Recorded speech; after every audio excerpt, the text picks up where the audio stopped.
Halo Sobat BMKG, apa kabar Anda hari ini? Semoga Sobat BMKG selalu sehat dan bahagia dimanapun Anda berada. Kembali lagi dalam Weekly Weather Outlook, sebuah tayangan yang membahas isu-isu terkait cuaca yang sedang hits dan berkembang di masyarakat, serta prospek cuaca selama seminggu ke depan. Bersama saya Idhan Abu Bakar, berikut informasi selengkapnya. Baik Sobat BMKG, barangkali banyak dari Sobat BMKG, terutama yang tinggal di wilayah selatan Indonesia, akhir-akhir ini merasakan suhu udara lebih panas, baik pada siang ataupun malam hari. Dan juga mungkin sebagian dari Sobat BMKG telah mendengar atau membaca berita yang beredar di media sosial ataupun media cetak, bahwa di Indonesia sedang terjadi fenomena gelombang panas atau heatwave. Dan yang menjadi pertanyaannya, apakah berita ini benar? Sebagaimana yang kita ketahui, fenomena gelombang panas sering terjadi di negara-negara seperti Amerika, Eropa, Timur Tengah, dan India. Namun bagaimana dengan di Indonesia? Sebelum kita bahas lebih lanjut, mari kita simak definisi tentang fenomena gelombang panas atau heatwave itu sendiri. Menurut Lembaga Meteorologi Dunia WMO, gelombang panas didefinisikan sebagai periode cuaca di mana suhu panas yang tidak biasa dengan suhu melebihi 5 derajat Celcius dari kondisi normalnya yang berlangsung setidaknya 5 hari berturut-turut. Namun, untuk wilayah Indonesia, BMKG memiliki kriteria tersendiri, yaitu suhu maksimum harian melebihi 2 derajat Celcius dari normalnya dan terjadi selama minimal 5 hari berturut-turut. Apabila suhu maksimum tersebut terjadi dalam rentang rata-ratanya dan tidak berlangsung lama, maka kondisi tersebut tidak dapat dikategorikan sebagai gelombang panas. Suhu udara ketika terjadi gelombang panas tidak selalu sama untuk setiap wilayah atau negara, bergantung pada kondisi normal wilayah tersebut. Sebagai contoh, wilayah Eropa, suhu lebih dari 30 derajat ke atas bisa dikategorikan sebagai gelombang panas. Namun di Indonesia, suhu tersebut belum bisa dikategorikan sebagai anomali. Berikutnya, mari kita lihat data pengamatan suhu udara BMKG selama sepekan terakhir. Kita awali dari wilayah Jabodetabek. Berdasarkan data pengamatan dari beberapa stasiun BMKG di Jabodetabek, kita dapati bahwa suhu paling tinggi terukur di Kemayoran pada tanggal 16 November mencapai 35 derajat Celcius. Namun, nilai ini masih belum melewati ambang batas dari normal suhu maksimum di Jabodetabek, yaitu 36,3 derajat Celcius. Lebih lanjut, untuk stasiun-stasiun pengamatan BMKG di Pulau Jawa hingga NTT, tercatat suhu tertinggi di wilayah Kupang dengan suhu maksimum mencapai 38,3 derajat Celcius pada tanggal 16 November 2020.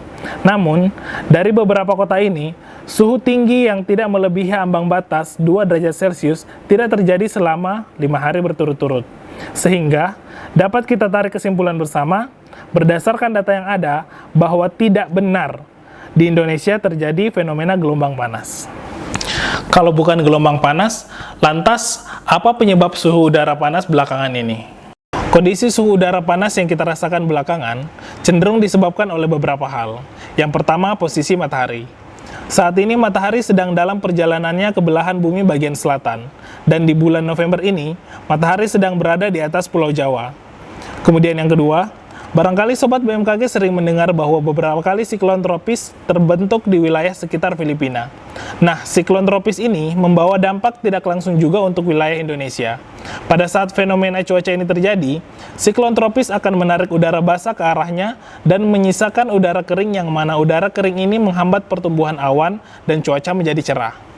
Kedua faktor ini, posisi matahari dan cuaca cerah, menyebabkan sinar matahari yang masuk menjadi maksimum dan menyebabkan udara menjadi lebih panas. Namun, Sobat BMKG tidak perlu khawatir berlebih pada saat hal ini terjadi.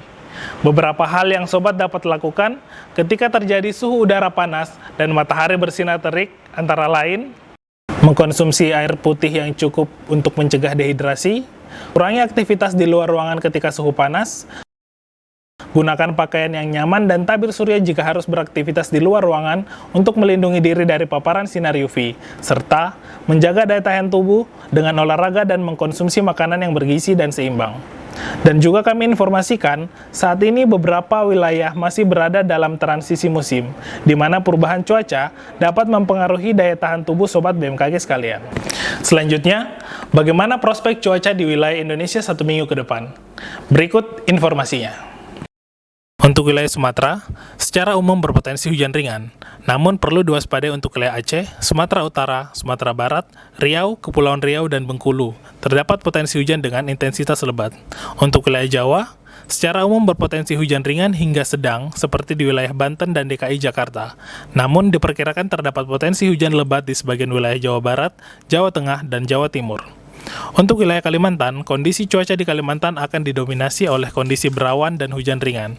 Namun, di sebagian wilayah Kalimantan Barat, Kalimantan Tengah, Kalimantan Selatan, Kalimantan Timur, dan Kalimantan Utara diperkirakan terdapat potensi hujan lebat.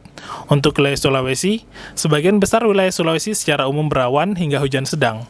Namun untuk wilayah Sulawesi Barat, Sulawesi Tenggara, Sulawesi Tengah, dan Sulawesi Selatan diperkirakan terdapat potensi hujan lebat. Untuk wilayah Bali hingga Nusa Tenggara, kondisi cuaca secara umum akan berawan hingga hujan ringan, namun potensi hujan sedang hingga lebat diperkirakan terdapat di wilayah Nusa Tenggara Barat dan Nusa Tenggara Timur. Untuk wilayah Maluku dan Papua, intensitas hujan di wilayah Maluku dan Papua masih relatif tinggi. Sebagian wilayah Maluku, Papua Barat, dan Papua diperkirakan terdapat potensi hujan lebat. Demikian informasi yang dapat kami sampaikan, semoga bermanfaat bagi Sobat BMKG sekalian. Jika ada pertanyaan ataupun topik terkait cuaca yang Sobat ingin ketahui, silahkan tulis di kolom komentar. Kami imbau agar Sobat selalu memperbaharui informasi terkait cuaca, iklim, dan gempa bumi di laman www.bmkg.go.id, serta akun media sosial kami @infobmkg, serta Sobat juga dapat mengunduh aplikasi Info BMKG di Play Store ataupun App Store. Kenali cuaca dan lingkungan agar terhindar dari bencana hidrometeorologi.